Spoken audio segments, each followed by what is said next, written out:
Iran বিশ্ব রাজনীতির এক গোপন খেলোয়াড়, যাকে কেউ ঠিকমতো বোঝে না। আর এবার যেন নতুন করে দুনিয়াকে চমকে দিতে উঠে পড়ে লেগেছে তারা। সবসময় মিডিয়ার আলোচনায় না থাকলেও আজকাল এমন কিছু ঘটনা সামনে আসছে যা গোটা পৃথিবীর নিরাপত্তা নিয়ে প্রশ্ন তুলেছে। বিশেষ করে ইরানের তৈরি এক মিসাইল বোমা নিয়ে এখন চারিদিকে গুঞ্জন। বলা হচ্ছে এটি বিশ্বের সবচেয়ে বড় শক্তিশালী ক্ষেপণাস্ত্র হতে পারে, কিন্তু এই কথা কেউ সরাসরি বলছে না। সব কিছু হচ্ছে গোপনে চুপি চুপি।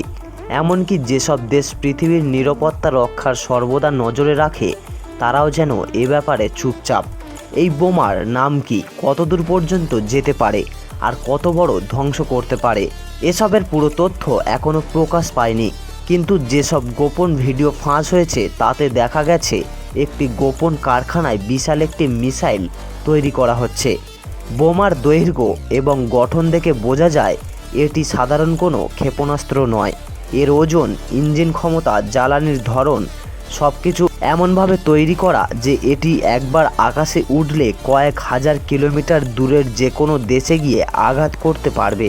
আর সবচেয়ে অবাক করা বিষয় হলো, এই বোমা তৈরি হচ্ছে পাহাড়ের নিচে গভীরে এক গোপন সামরিক ঘাঁটিতে, যেখানে সাধারণ মানুষ তো দূরের কথা, ইরানের ভেতরের অনেক উচ্চ পদস্থ কর্মকর্তারাও জানেন না এই প্রকল্পের বিস্তারিত। আর ইরানের এই পরিকল্পনার পেছনে আরও একটি রহস্যময় বিষয় হচ্ছে চীনের ভূমিকা। হ্যাঁ, গোপন কিছু রিপোর্টে বলা হচ্ছে চীন এই পুরো প্রজেক্টে প্রযুক্তিগত সহায়তা দিচ্ছে। ধারণা করা হচ্ছে চীন থেকে ইরানে গেছে এমন কিছু যন্ত্রপাতি যা কোনো সাধারণ প্রজেক্টের জন্য ব্যবহৃত হয় না। বিশেষ ধরনের electric control system, radar, avoidance প্রযুক্তি, এমনকি হাই পাওয়ার ফুয়েল, এসব কিছু এসেছে চীন থেকে। কিন্তু কিছু আন্তর্জাতিক সংস্থা আর লিক হওয়া তথ্য থেকে কিছু জানা যায় এটি 80 থেকে 100 মেগাটনের মতো শক্তি ধারণ করতে পারে। আর যদি তুলনা করে বলা হয়, তাহলে 1945 সালে আমেরিকা যখন হিরোশিমায় পারমাণবিক বোমা ফেলেছিল, সেটি ছিল মাত্র 15 কিলোটন, আর এই বোমা 100 মেগাটন, মানে সেটা হবে হিরোশিমার তুলনায় প্রায় 7000 গুণ শক্তিশালী। এটা কল্পনারও বাইরে। এখন প্রশ্ন হচ্ছে, ইরান এটা কেন বানিয়েছিল? এ ধরনের প্রযুক্তি পৃথিবীর হাতে গোনা কয়েকটা দেশের কাছেই রয়েছে। আর ইরান যদি সত্যি এটা সফলভাবে তৈরি করে ফেলে, তাহলে তারা উঠে যাবে পৃথিবীর টপ মিলিটারি পাওয়ার তালিকায়। কিন্তু ইরান এমন এক সময় মিসাইল তৈরি করছে যখন মধ্যপ্রাচ্যে উত্তেজনা চরমে। ইসরায়েলের সঙ্গে দ্বন্দ্ব, আমেরিকার নিষেধাজ্ঞা, সৌদি আরবের সাথে সম্পর্কের টানাপোড়েন চলছে। ইরান আগেও অনেকবার বলেছে যে তারা যুদ্ধ চায় না, কিন্তু বাস্তবে তারা প্রতিনিয়ত নিজেদের সামরিক শক্তি বাড়িয়ে যাচ্ছে। একের পর এক নতুন ক্ষেপণাস্ত্র পরীক্ষার খবর এসেছে গত কয়েক মাস ধরে।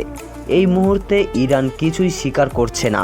তারা বলছে সব কিছুই তাদের আত্মরক্ষার জন্য। কিন্তু প্রশ্ন হচ্ছে, আত্মরক্ষার জন্য কেন এত গোপনীয়তা? আর কেন পাহাড়ের নিচে তৈরি হচ্ছে মিসাইল? কেন এমন সব প্রযুক্তি ব্যবহার করা হচ্ছে যা বিশ্বের বড় বড় দেশ চিন্তাও করতে পারবে না? চীনের এই নীরব সমর্থনও খুব স্পষ্টভাবে বলছে আন্তর্জাতিক রাজনীতিতে এক নতুন ব্লক তৈরি হচ্ছে।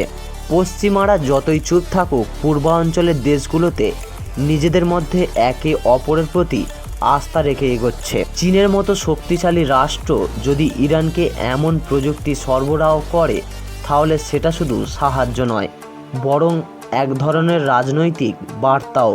তবে সব কিছুর মাঝেও একটা কথা মনে রাখা দরকার, ইরান এখনও এই বোমা বা মিসাইলের কথা প্রকাশ্যে স্বীকার করেনি।